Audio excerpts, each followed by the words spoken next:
What is up, people of the internet? My name is Alex, and we're back with another Patreon video. This is a continuation of our series where we are going to be talking about Tobit.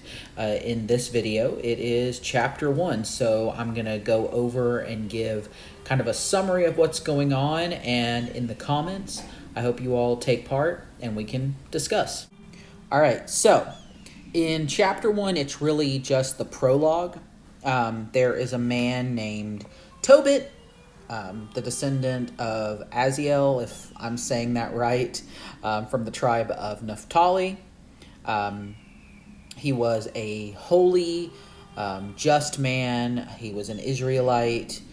He lived in Nineveh, and in the land, Nineveh in the land of the Assyrians. He had a wife named Anna, and they had a son named Tobias, who will later follow. He'll be like the main character later on. Now, something interesting to know is that Tobit is part of the Apocrypha, yes. However, the Catholic Bible still has it, and in fact, the King James Bible had it in it in 1611. And parts of Tobit were actually found in Dead Sea Scrolls. This book is set with the Jewish people among hostile culture, under a government that is hostile to their religious law.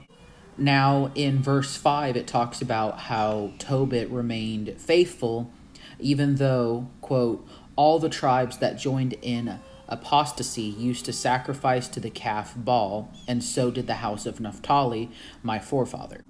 And it even shows further when it gets to verses 10 through 11, where he says, after being taken captive into Nineveh, he said, all my brethren and my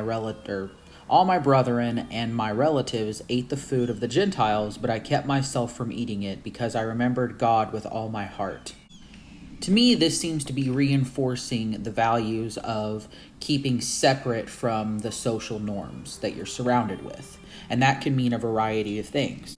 For me, keeping separate means keeping my morals and values at the forefront, even if it goes against what people around me are teaching, whether that's I will maintain my belief in God and Jesus.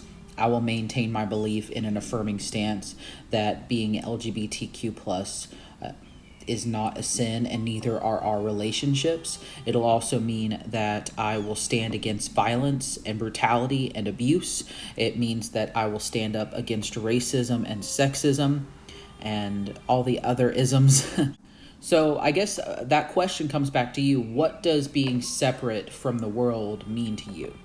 And with that, it's going to close up our first study session. I know it was rather quick, and I want to hear from you. What do you think? What more do you want to dive into? What questions do you have? Make sure you take a look on our Discord, where I did share chapter 1 of Tobit, but I'll also put that on Patreon as well for you all to read. And next time, we're going to go into chapter 2. See you next time. Bye.